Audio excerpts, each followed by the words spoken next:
Bonjour à tous, c'est Enilem et aujourd'hui on se retrouve pour un tout nouveau podcast où je vais vous livrer des astuces pour ceux qui n'arrivent pas à travailler efficacement. Je sais que vous êtes nombreux à travailler, mais est-ce que vous savez travailler efficacement? Si la réponse est non, peut-être que c'est à cause de l'utilisation du téléphone durant vos sessions de révision, ou du moins vos sessions de travail. Arrêtez de dire que c'est à cause de votre téléphone, c'est faux. Ce n'est pas votre téléphone le coupable, mais bien l'usage que vous en faites. Ce n'est pas le téléphone qui vient à vous, c'est vous qui venez au téléphone. Alors il va falloir agir sur vos actions en priorité. Je sais ô combien c'est piège d'aller sur son téléphone pendant des révisions, ou du moins pendant un travail quelconque. On se dit, je vais juste répondre à un message et hop, en un claquement de doigts, nous voilà sur Instagram à regarder les stories de nos influenceurs préférés pendant 30 minutes ou voire plus pour certains. Alors je vais vous donner ici quelques astuces et actions à réaliser, des actions simples, pour limiter un maximum cette mauvaise habitude. Car oui, je suis sûre que c'est en partie mauvais, j'ai bien utilisé le terme mauvais pour nos apprentissages. Après, je vais quand même faire une petite parenthèse. Je pense tout de même dans un futur podcast, je ne sais pas dans combien de temps, mais que je vais essayer de vous montrer comment le téléphone peut devenir un allié pour notre travail. C'est-à-dire bouleverser euh, le fait que le téléphone peut être nocif dans notre travail. Alors peut-être que les astuces que je vais vous transmettre aujourd'hui vont vous paraître évidentes, j'en suis même persuadée car elles sont très simples et logiques. Mais alors à quoi sert ce podcast? C'est une très bonne question que vous pouvez vous poser.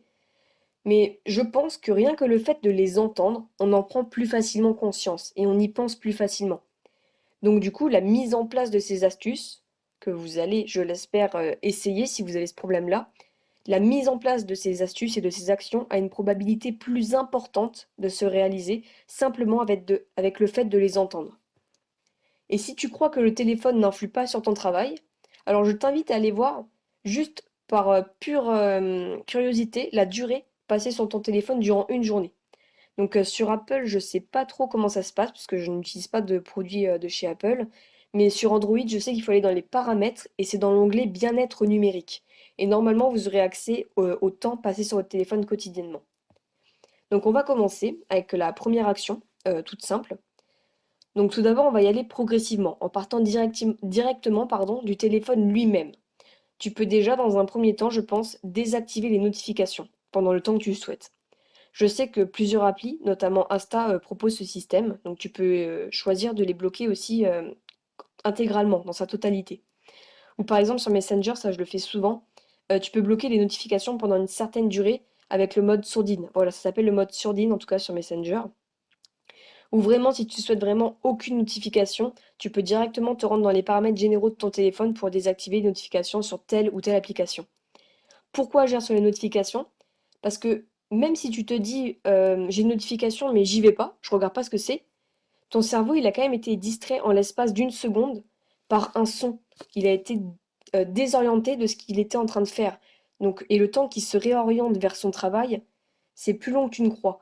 Donc en fait, voilà, ça va faire une petite déconnexion de ton travail et c'est pas ce qu'on recherche.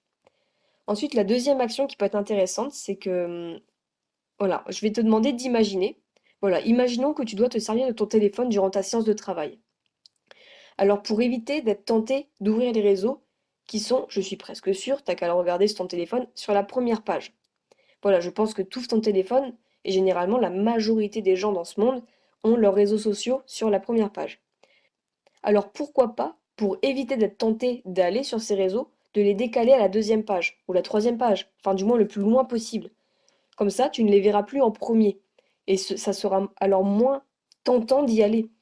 Il faut que tu essayes du coup de rendre l'accès aux réseaux sociaux le plus difficile possible. Et la solution, c'est de les décaler le plus loin possible dans ton téléphone.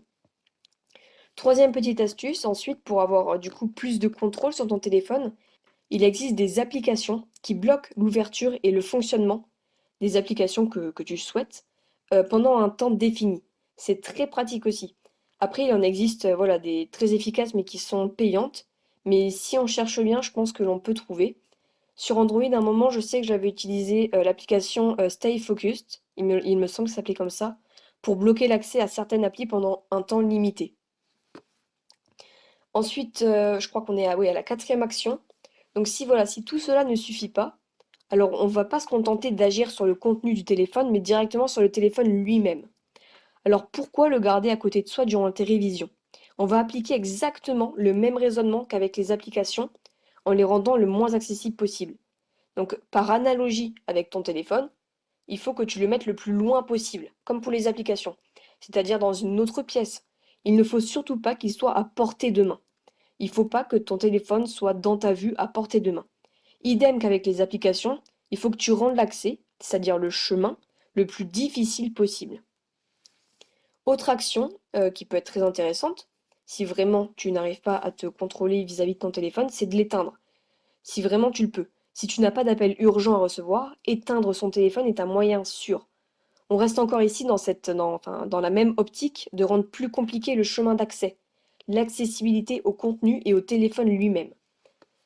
Donc, si on résume un petit peu toutes ces astuces, et si tu les as bien compris, euh, donc voilà, toutes ces actions que tu peux réaliser, en fait, si on en fait la synthèse, on se rend compte qu'il faut, dans toutes ces actions, rendre le processus d'accès, le chemin, l'accessibilité le plus compliqué possible pour toi.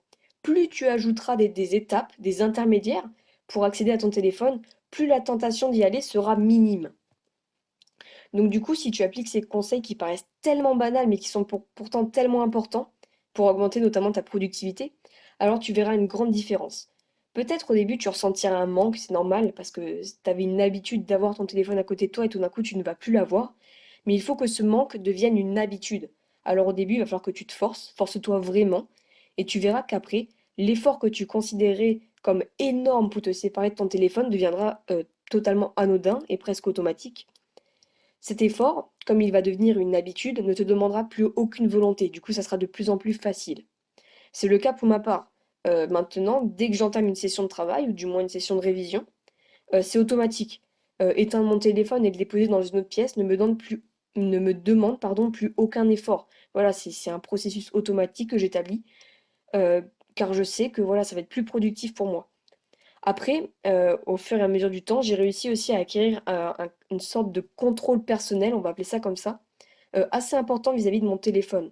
C'est-à-dire que même s'il reste à côté de moi, devant mes yeux, durant mes révisions et mon travail scolaire, grâce à ce que l'on pourrait, je vais dire, qualifier comme une certaine forme d'autodiscipline, je n'irai même pas le toucher, car je sais consciemment, j'ai pris conscience que c'est un facteur important, le téléphone, qui va influer sur ma productivité de manière néfaste. Donc voilà tout. J'espère que tu as pris conscience de tous ces aspects. L'important à retenir, c'est que tu dois rendre le chemin d'accès à ton téléphone le plus difficile possible en ajoutant des intermédiaires pour y accéder. Si tu n'as pas encore acquis cette discipline et ce contrôle qui te permet de ne pas t'y rendre même si il est à portée de vue, applique vraiment ces conseils. Je t'invite à me dire dans les commentaires si tu es victime de cette tentation, si l'usage de ton téléphone est quelque chose de difficile à contrôler pour toi. Et je tiens aussi à rajouter que ce principe d'ajouter des intermédiaires pour rendre le chemin d'accès plus difficile ne s'applique pas seulement et uniquement au sujet du téléphone. Par exemple, je vais prendre un exemple assez simple, dans le cadre d'un rééquilibrage alimentaire. On cherche à limiter l'accès aux aliments industriels, par exemple, aux sucreries. Donc, un intermédiaire que l'on pourrait appliquer ici serait tout simplement de ne pas en acheter, de ne pas en avoir dans ses placards. Donc, le chemin d'accès y est plus compliqué. Donc voilà, cette stratégie, tu peux vraiment l'appliquer dans plein de domaines. À toi maintenant de l'adapter selon tes nécessités. Donc voilà, ce podcast est maintenant fini. J'espère vraiment qu'il te sera utile et que tu as pris conscience de certaines choses ici. Donc je t'invite à liker pour me soutenir et me faire comprendre que tu as aimé ce podcast.